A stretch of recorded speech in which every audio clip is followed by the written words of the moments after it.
Hi, today I wanted to talk about a case study in which there was a lot of order management operational inefficiencies. It is for a network company in Europe, specifically in Munich, in Germany. And the company was struggling with multiple acquisitions in the past. The operations FTE count was humongous, and we were trying to, bring the right level of consolidation in the operational workflows, and also look out for the efficiency which is measurable to the CVOs of the organization. So let's see how we did and what we did, and what are the key learnings of the case study as to what works in order management operational transformation and what doesn't work at all. Let's see the video. Here is the case study about the network company which I was talking about. The problem statement was the company had FT, sales operations and order management operations and supplier management operations. When it comes to the order journey, when it comes to order entry, order management, supplier-based ecosystem management, there were 3,000 plus FTE count kind of people was deployed in European geo only just to manage the operational nuances. The reasons were many. The data was highly unstructured, means because they had multiple acquisitions in the past, and each acquisition has its own ways of collecting order data. Some of them used to get purchase orders over the emails. Some of them used to had written purchase orders, which were mailed to them through some paperwork. And the others were coming through some their own siloed B2B commerce systems, which was very rudimentary, and few others wherein the people used to get calls from the sales ops team and they used to punch in the orders directly into the ERP. So the operational standardization when it comes to the workflow of order entry was not there. The homogenization of the workflow was also an issue because few of the units of the company used to work of about order entry in few different steps, while the other part of the company, other line of business had totally different way of managing their order entry operations, and that used to lead a huge amount of operational overhead after booking the order, right? So we had to find way of structuring the data, making sure that the order funnel is pushed, all the traffic for order entry is pushed towards one specific digital channel, so that the data becomes much more structured, the data becomes much more channel based, and as per the kind of need and compliance of the order management process needs. So that's exactly what we implemented there. We created a few digital channels. One was not enough, to be honest. We started with a website in which we said that we will do a commerce-based implementation, but commerce solved only 15 or 20% of the problem. The people were so used to sending POs, the customers were used to sending POs on the email. And some of the railways of European railways were their customers, and they were kind of government customers. So they were kind of so used to sending out those kind of POs over the email as per their PDF generation from their procurement ERPs. So you can't trust everybody else to fall in the line on a commerce channel, and that's where multiple channels of the order entry had to be exposed. And one of the ways we handled this unstructured data was, first, as I said, we did a B2B commerce. So the data became structured: which SKU, what price, which contract, what sold to, which payer, which B2B order entry, contract has to be aligned for a specific order. So those kind of things were channelized. So which solved 20% of the problem. Another 30% of the problem was the unstructured data, which used to come in the form of emails and purchase orders. So what we did was to implement machine learning. We looked into some 3 years kind of documents in terms of the email documents that they had and the number of POs that they got, and we started training a machine learning on Azure AWS. And with the Azure, machine learning, we were able to train the system to an extent wherein the moment any document used to come, it could tell us that what is the order SKU data. We could carve it out from the PDF automatically. We could also carve out the S sold to, the ship to, the shipping address that they're expecting, and that key data was already maintained. However, the another learning was that the machine learning is never perfect. It was always learning. Our systems were changing, so did the customers and the suppliers ecosystem systems as well. So what it means that the PO format that we used to get today might not be the same PO format we'll get tomorrow. So what we did is to find a tech shared services solution wherein the learning of the entire uh, algorithm was a continuous process, which used to resolve 90% of the incoming POs, but 10% of anomalies always used to exist. So we had to find a separate shared services from the tech solution perspective, who used to only run the machine learning part of things. Now you might say that we already had 3000 FT and we are adding more FT count in the tech side of things. Well, this tech side of things was hardly 5 FT kind of shared count, and it actually brought down the 3000 FT count to almost 700 people at the end of the third year.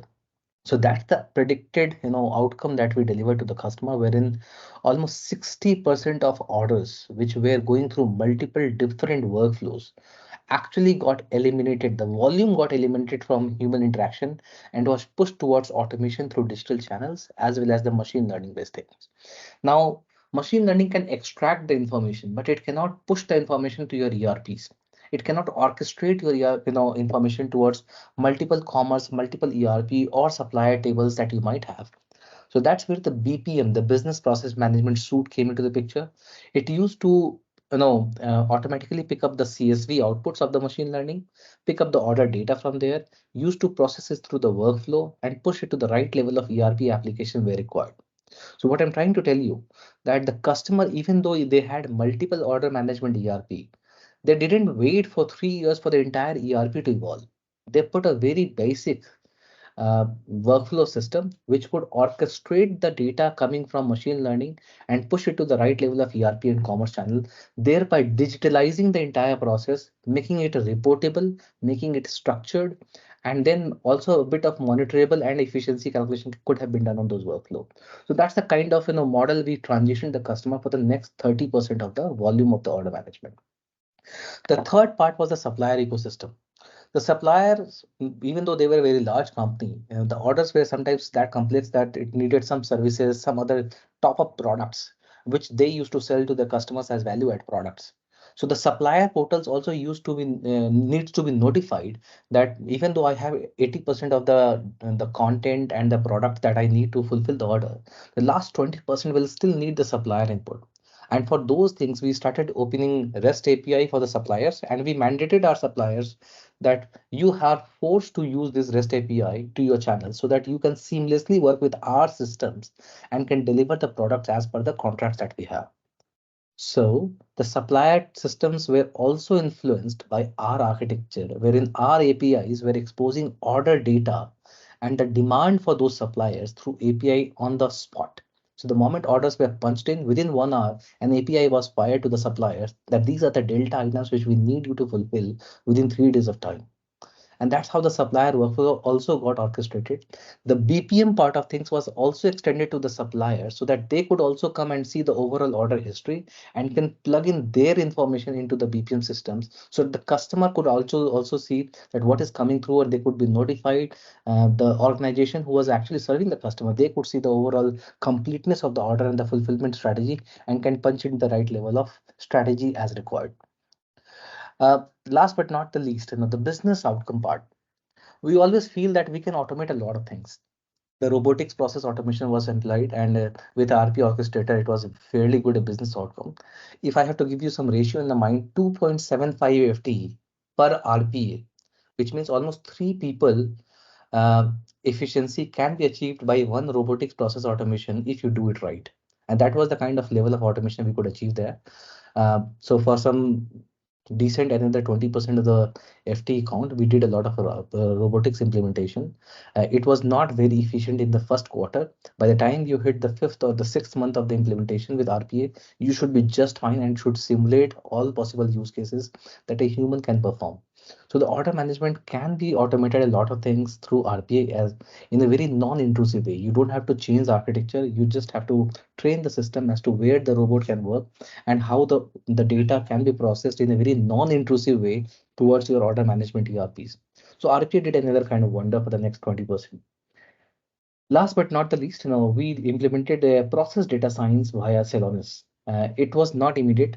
This came to the picture after around some 14 to 15 months of consulting based implementation at the customer side. We realized that BPM is doing a lot of activity, but the logs which were coming out of the ERP, from the order management data, from the supply chain data, from the supplier relationship data, the logs which are coming from the BPM workflow, they all need to be minutely judged and see as to where all we can unlock value. And that's where Celonis did the right job, the process data science, we could import all the CSVs and could even hook up with the BPM tool that we had, directly integrate to the Celonis with the adapter that they provide. And we were able to see the right level of dashboards across order management workflow, which unlocked so much of information that everybody was convinced that this is worth spending money for.